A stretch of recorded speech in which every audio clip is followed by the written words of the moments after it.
What is up, fellow nerds, and welcome back to the Dapper Snapper Gaming channel, and welcome back to How Do I Want to Do This. This is our series where we take a look at all playable options available to players in Dungeons & Dragons 5th edition, then we rank them on a scale of 1 to 10 and either build them or fix them depending on how they rank. Now today we get to our penultimate Ranger as we are finishing up this. I feel like this class went by really fast. There's a lot of subclasses, but in comparison to some of the others, definitely seems quick. But we've got a really exciting one for you today, and that is the Swarmkeeper as introduced in Tasha's Cauldron of Everything. I know that this is a fan favorite, and so we're just gonna have to see how it does mechanically. But before we do, make sure to leave a like on the video and subscribe if you haven't already. As you can see, most people who watch the channel are not subscribed, so please don't be one of those people. Help us to reach our goal of what was 4,000. We'll go with 3,600 now. I think we can do that for sure. So please help us to reach that goal. Then share the video with your friends, and of course click the bell so you're notified when new videos are uploaded.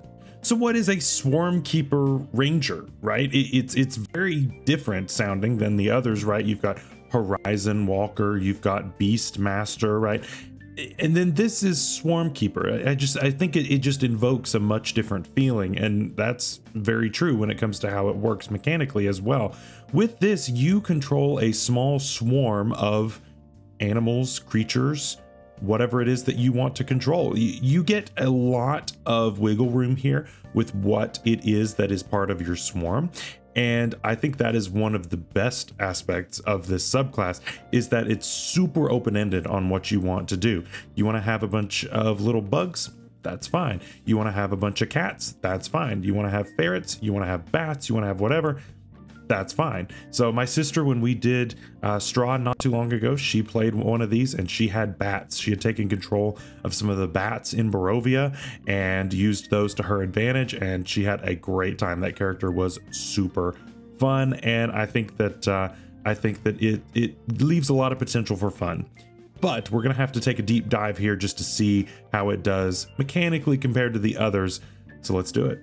Starting off at level 3, we get Gathered Swarm, and this is what gives us our swarm right away. So again, you can choose really whatever you want to do.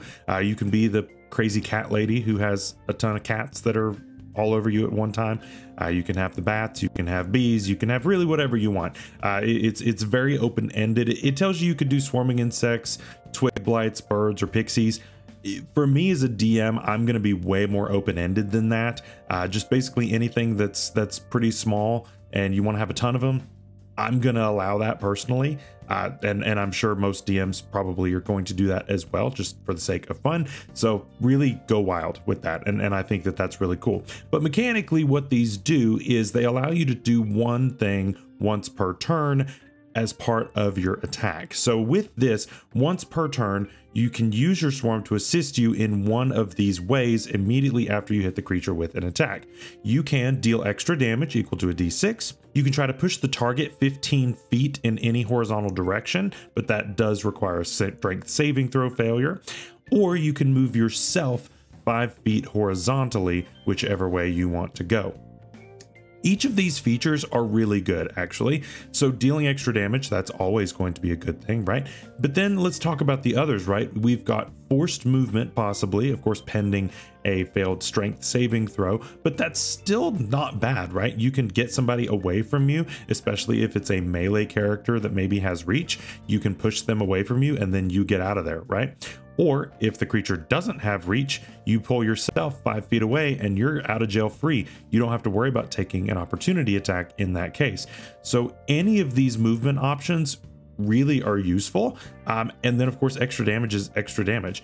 I will probably be choosing the extra damage a lot of the time, but I certainly wouldn't say that the other two are bad or useless by any means. I think that they're all useful, and I'm going to use them all every turn.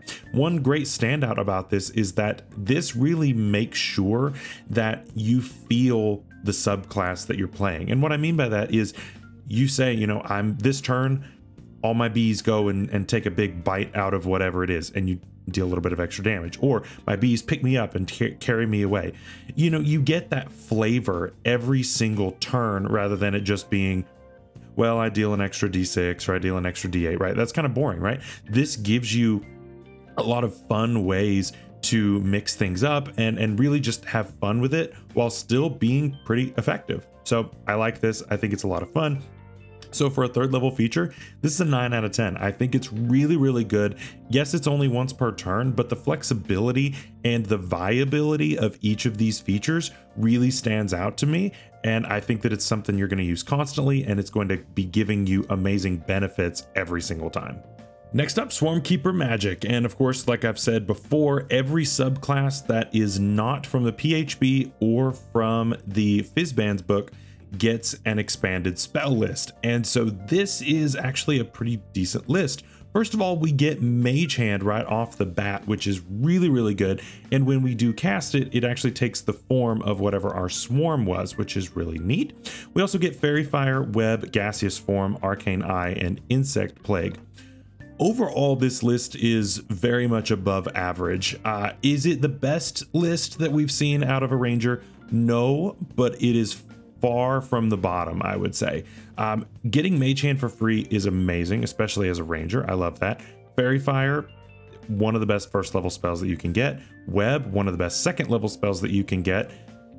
Gaseous Form, I think, is very underrated. I think that it's actually a really good spell, but nobody takes it. So forcing you to have it, I think, really will make you see just how good it is. And I honestly, I'm all on board with this. I think that having that extra spell is going to be really nice. And it's really cool because it's essentially you just disappearing into your swarm and then, you know, moving around, and it helps with exploration. So I really like that spell. Arcane Eye is pretty good, and Insect Plague it's good when you get it as a full caster, but as a half caster, getting it at level 17, it is a bit late. So yeah, the damage is good, but by the time you get it, I don't know that it's necessarily worth it. But that's really the only one that I'm like not really good about. I think the rest of them really are good. So overall, this gets a 9 out of 10. You know, I would have given it an 8, but that Mage Hand gives me an extra point. So I really like that. I think that this list is very much worth using, and I think all of these are going to give you some really awesome benefits. At 7th level, we get Writhing Tide, and this allows our swarm to pick us up and move us around a little more freely. So with this, whenever we want to, we can use a bonus action and gain a flying speed with hover of 10 feet. We get that for 1 minute or until we are incapacitated, and we can do this a number of times per long rest, equal to our proficiency bonus.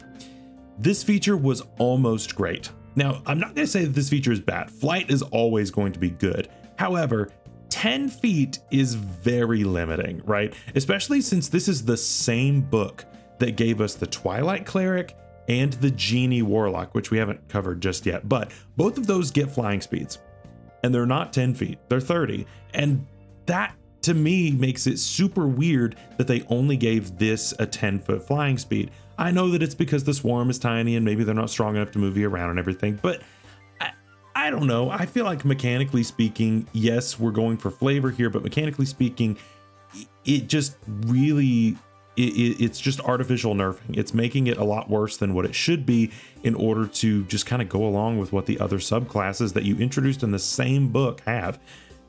I don't know, but it's still good. Flying speed is always going to be good, especially if you're a ranged attacker and you're being carried around by your cats, I guess. I don't know how that works, but you can figure it out. And then, you know, you're firing arrows from above. I think that's awesome, right? I think it's still going to be a good thing. It's just very limiting at the same time. So with that, I'm going to give this an 8 out of 10.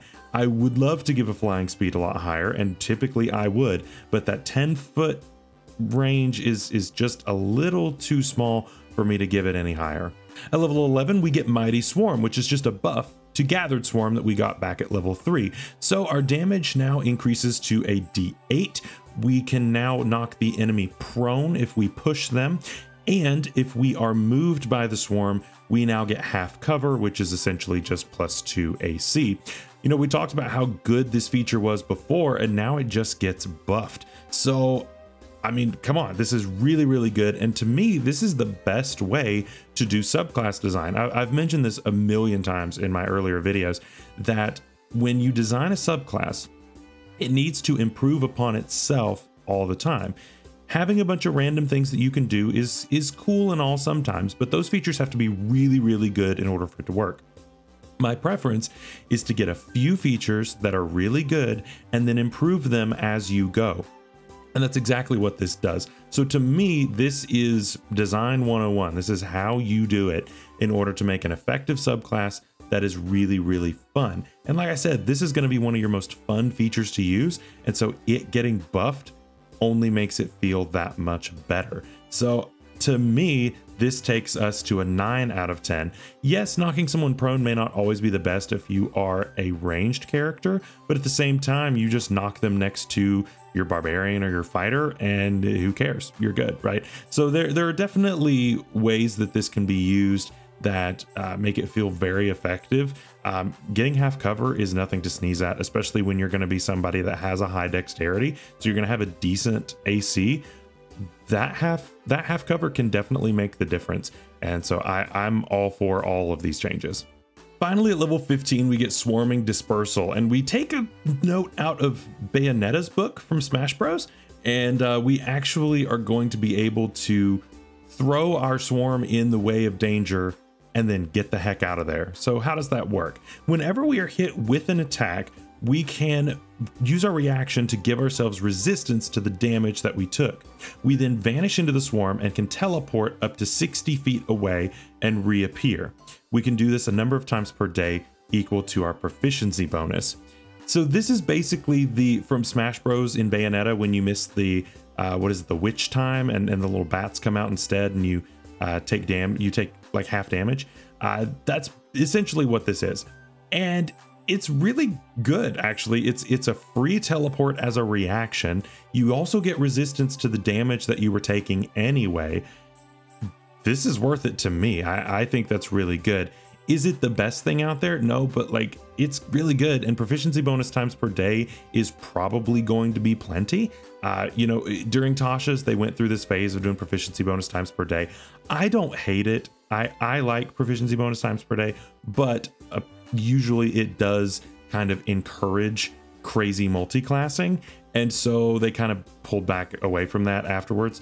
But I don't know. I think that it's fun. I think that it's useful, and I think you're going to have a ton of fun with this. So overall, Swarming Dispersal is going to get an 8 out of 10. I think it's really good being able to move around the battlefield so freely like this, to really get out of danger, both with Mighty Swarm and now with this. You've got a lot of ways to really move around the battlefield as you need to, and I think it's really, really effective in that way. So what do we think of the Swarmkeeper Ranger overall? I think you can tell that I really like this one, both for the flavor and for the actual combat prowess. Now, there are no features here that give you anything that have to do with social situations. In fact, social situations may be weird when you've got all this stuff flying around you or crawling around you or whatever it happens to be, but that just adds to the fun, the way that I see it.